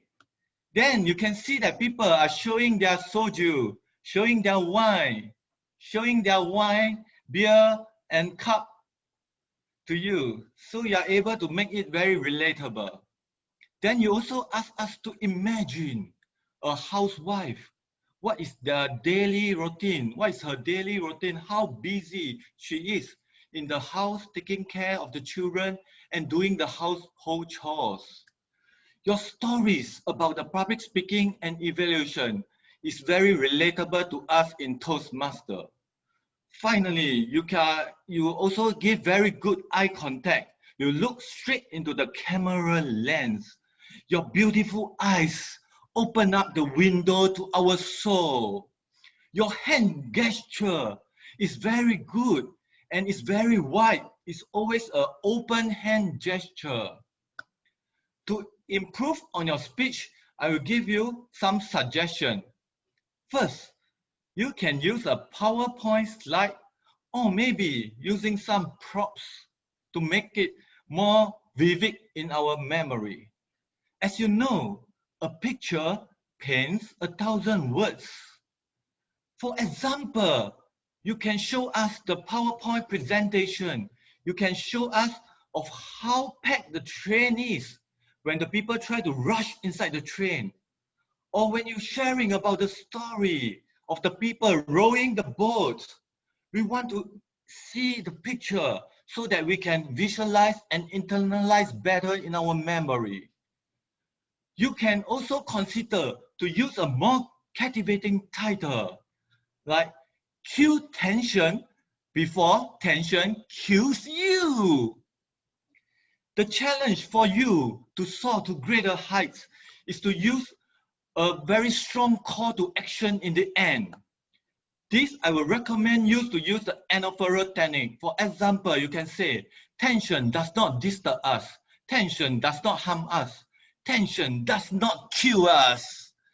All in all, in conclusion, you are an eloquent speaker. You excel in your eye contact and body gesture just to improve on the anaphora, and you will make it memorable and mesmerizing for us. Back to you, Toastmaster of the Day.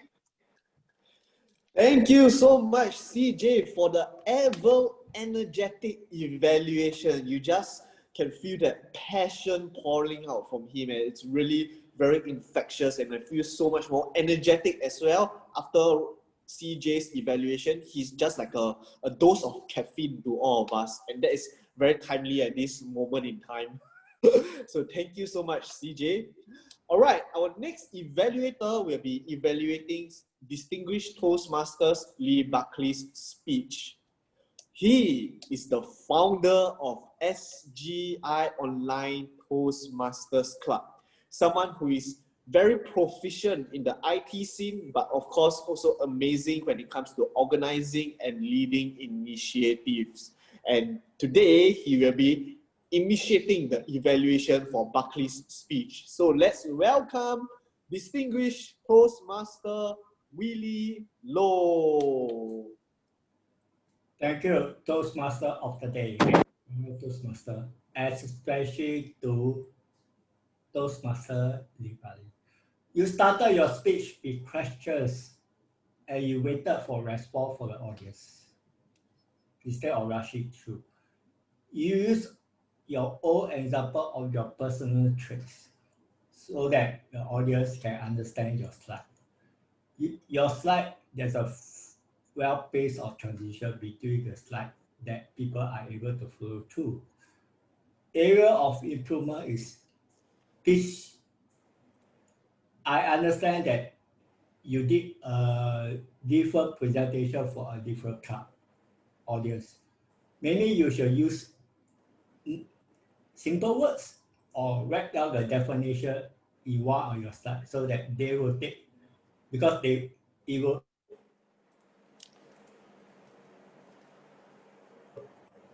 allow us to listen, because I believe Dory was not paying attention or it was a bit fast at the point. So I suggest that you should explain more in detail so that people can see the definition. Because at this hour of our 11 plus is sleeping time for most of us and also for you. So you need to write for your audience at different parts of the day. You need to also use recommended TI recommended font size or increase the font size so that we can see it. See the words, because I saw, I don't know whether I'm wrong, I saw Dory was trying to stray at the slide for a while. So the time of the hour does matter of your presentation. And most important is you ask your audience a question in the beginning, yes, central, and at this point of hours, please ask your question at certain part of your presentation, because we can follow through, but it's a bit, the topic is a bit dry. So at this out, the time is a factor for you. Over back to you, Toastmaster of the day. Thank you, Distinguished Toastmaster Willie Low, for the very analytical evaluation of Buckley's speech. And indeed, in the process of that, share really very good tips and tricks for her to refine on so that she can become an even more spectacular speaker than she already is. Thank you so much, Distinguished Toastmaster Willie Low. All right, and next up, our next evaluator will be evaluating Jennifer's speech. And she is a happy-go-lucky person who enjoys life, aims to live in the moment and create memories and enjoy the journey more than the destination. Her hobbies are playing the saxophone, digital photography, sports, and being a tourist within her country. And she is the VPE and treasurer of SGI Online Toastmasters Club. Let's welcome Distinguished Toastmaster Alicia Chia. Thank you, Toastmaster of the Day, Thomas Chen. Very good evening to Club President, to distinguished guests, members, and especially to you, Toastmaster Jennifer. Today, I'll evaluate Jennifer in two areas. One area is what she did very well, where I can learn from her. And the other area is those areas that she can do better, and I would like to challenge her to go even better. Now, for the first part, what she did well. Firstly, she gave us an appetizer. And what was this appetizer? The appetizer was the title of a speech. Every move you make, I was wondering what move she was going to make on us, and she certainly gave us terrific moves. So with that, she got the audience very interested in her speech. And she further engaged the audience by asking a question. How many of you have people disinterested in what you're saying? So it's something that everybody will have experienced. There are many times when I speak to people and they don't respond to me. So I can totally understand. And the next thing she did well was the ingredients she made that made the dish very appetizing. She gave us 3 moves that I didn't know that was interesting to learn about non-verbal: the silent, the spying, and the spirited. This is very good. Even though body language is non-verbal, we are well aware of silent, but perhaps the spying and spirited we are not so familiar with. So Jennifer has shown us the techniques for both the speaker and listener to improve on the non-verbal. She has also used PowerPoint slides as part of her speech tonight to better illustrate these silent, spying, and spirited moves. Now, I particularly love her ending part where she sang the song by Police. Every move you make, I'll be watching you. Yes, I was really watching her.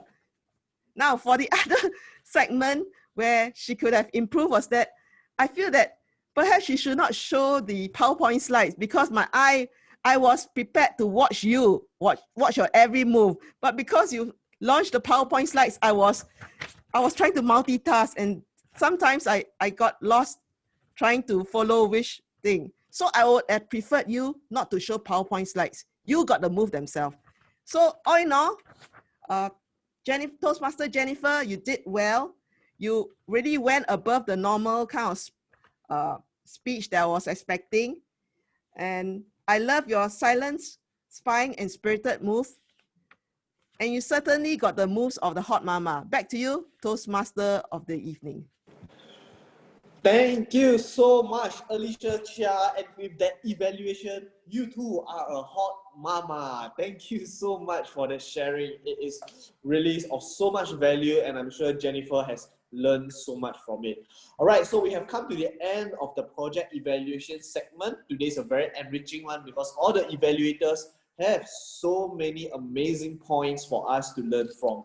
So once again, the ever-efficient, distinguished Toastmaster Lee Shan have keyed in the report, but I would love to hear her melodious voice. So may I invite Shan to please share with us the timing. All right, CJ's evaluation is 3 minutes 26, Willie's 2 minutes 20, and Alicia 3 minutes 23, all qualify for voting. And now I shall Alicia activate is very... my Harry Potter magic poll activate. Aha, see the poll just came up.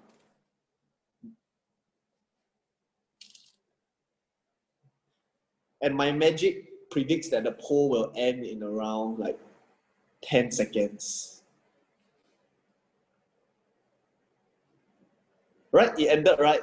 See, magic. All right, so we have come to the end of today's program. So fun, so fulfilling, and I wish everyone has some amazing takeaway points from today, and it's definitely of so much value add. All right, so thank you for all your patience in terms of my cold jokes, and thank you for your attention today. It has been a pleasure serving all of you as the Toastmaster of the day. And right now, I will hand over the platform to our president, distinguished Toastmaster. Wait, he just sent me a private text. Okay, sounds wrong. It's a professional thing, okay? It's a professional thing. So you want me to announce the result or you want to announce the result? So I announce the result. Huh? Okay, so the result is out. And now we will start off with best table topics. Drum roll, please. Best table topics goes to CJ Lee. Yo. And now for the best prepared speaker. Drum roll, please. The person already expected it, but she humbly trying to control a smile. Distinguished Toastmaster Lee Buckley. And now for the best evaluator. Drum roll, please. Who it is? And once again, CJ Lee. Today he is indeed cool like a cucumber. Thank you so much, CJ Lee. Now I would love to hand over the stage to our president, distinguished Toastmaster, Willie Low.